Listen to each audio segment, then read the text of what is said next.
Hello, race fans, and welcome to Disc Golf Daily. It is Thursday, June 20th. Stay tuned after the news for our United Rankings.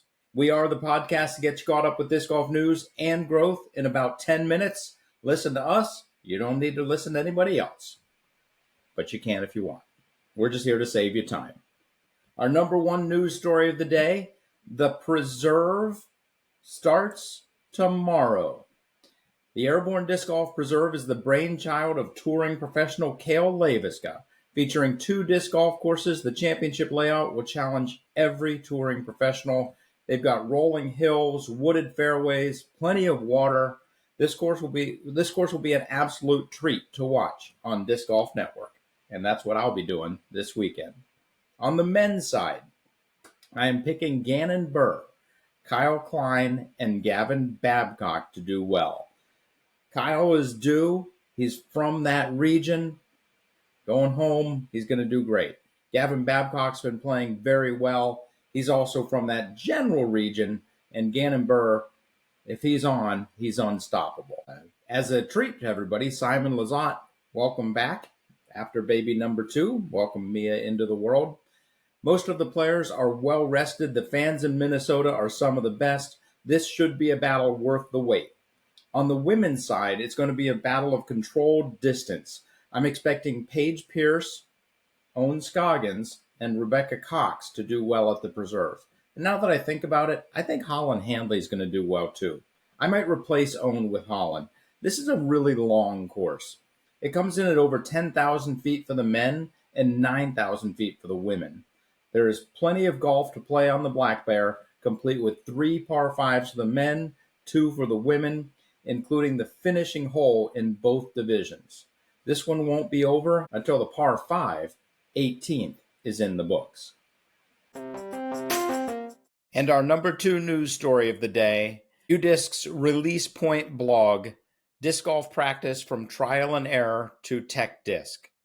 We all want to get better at disc golf. We wanted to get better since the invention of the basket, and likely even before that. UDisc's Release Point tracks the history of disc golf practice through the past 5 decades.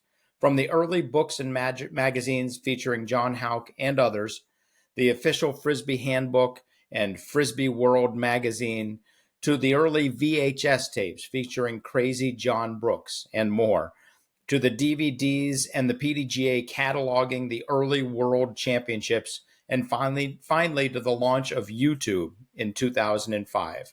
There's always been a hunger for improving our game.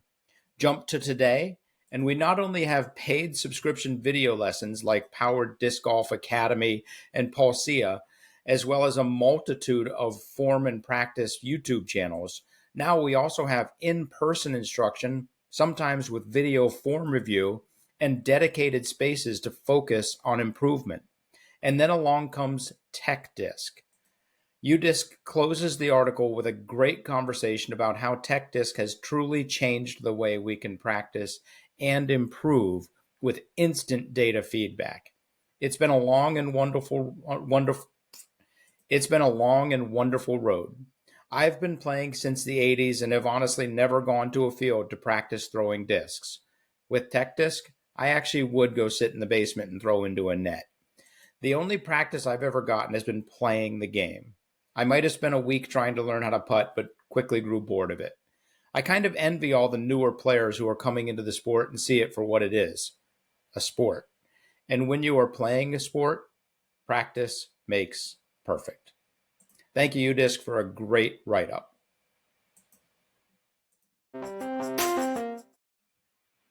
And our number 3 news story of the day, Greensplatter put out an article called "It's Great to Grow Old with Disc Golf." Perhaps because I'm a little in the know, I hear people discuss whether or not disc golf is growing and when it will start growing again. And just so you know, the short answer is it is growing. It will get back to 10 to 15% in about 2 years. But Greensplatter's article reminds us why it has grown at 10 to 15% for close to 50 years already. Disc golf is fun. And as we age, it stays fun. In our 50s, we may not be able to pretend that we could be the next Macbeth, but we can be constantly challenged by this amazing sport. And as the sport grows and evolves, we get to travel to some amazing venues and appreciate life through our love of the game. As usual with Greensplatter articles, it is well thought about, and it is why our sport will continue to thrive. And actually, it's why we will continue to cover its growth. It's fun. And our final news story of the day, a Gatekeeper Media update. So Gatekeeper Media puts stuff out every week. Great tournament coverage. This week they've got an amazing lefty ace by Ross Kimbrell, 442 feet during the U.S. Amateurs at the Toboggan.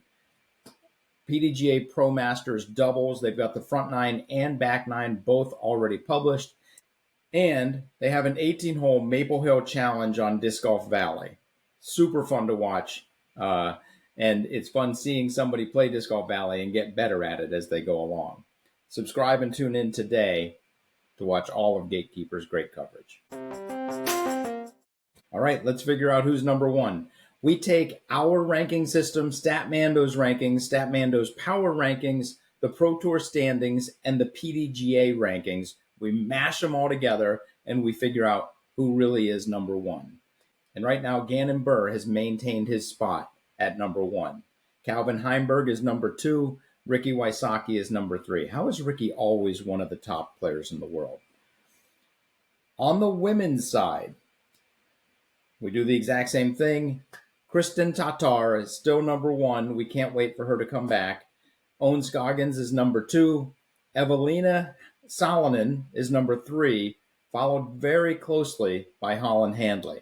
Missy Gannon also got some points. On the men's side, Nicholas and Anthony Barella got some extra points as well. It's fun that Anthony, it took him a little while to get up there, and people were like, why isn't he getting up there faster? And maybe now we're learning why he didn't get up there faster, but he's also not dropping off too fast. So it kind of balances out. I feel like the rankings, the United rankings especially, but all of the rankings do a really good job of kind of massaging people in and then moving them out slowly if they don't do so good. All right, everybody, I'm going to close with one extra little bonus. We've done the United rankings, but we're halfway through the season, and we should look at who's doing good and who's not doing good. But the way that I look at it, I want to see who's doing better than they should be doing, and because they played a lot of events, and who's doing worse than they should be doing because they haven't played a lot of events. The people listed here in green: Eagle McMahon, Greg Barsby, Joel Freeman, Simon Lizotte, Chris Dickerson, Calvin Heimburg, and Ricky Wysocki. If they had played all of the events, they would be doing better in the rankings, in the DGPT points rankings. For example, Eagle McMahon has only played 4 events. He's averaged 35.6 points at each of those events. He's currently in 49th in tour standings. If he'd played 10 or 11 or 12 events, which we would expect him to do by the end of the season, he'll be in 29th. So if I'm in that 29th to 49th range, I've got to be a little bit worried because there's a very good player on my tail. Greg Barsby is another one. He's in 37th. We would expect him to be 24th based on his average points per event. Joel Freeman should move up from 30th to 19th. Simon Lizotte should move up from 29th to 18th. Chris Dickerson should move up from 9th to 6th. He's in 9th, but he's only played 7 events. Calvin Heimburg and Ricky Wysocki, I would expect them to move up from 4th and 3rd to 3rd and 2nd. They would be overtaking Nicholas Antala, who has played a couple of European events that Calvin and Ricky haven't had a chance to get those points in their totals yet. People are doing better in the tour points than I expect they would finish up based on their averages. Paul Macbeth, for example, he's averaging 34.2 points per event. He's currently in 19th. If he keeps up that average points per event, he's going to drop to 32nd as other people behind him fill in with more events. Isaac Robinson is in a similar boat. He's in 11th. He's going to drop to 26th unless he picks up the pace. And Aaron Gossage, averaging 35.1 points. He's in 14th, but we would expect him to drop to 31st. It's just an interesting way to look at the tour points because we're at the halfway point. Some people have 10 or 11 or 12 events. Some people have 5 and 6 and 7 events. You've got to look at the total and say some players are going to move up and they're going to pass some of the players who aren't quite doing as well at every single event. That does it for us today. If you have any thoughts, news, or opinions, shoot us an email at discgolfdaily@aol.com. Otherwise, have fun, throw them straight, tell your friends about Disc Golf Daily, and hit the thin gap.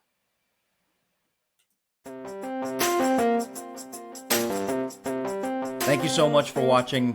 Please like, subscribe, comment, and share. It really does help us grow.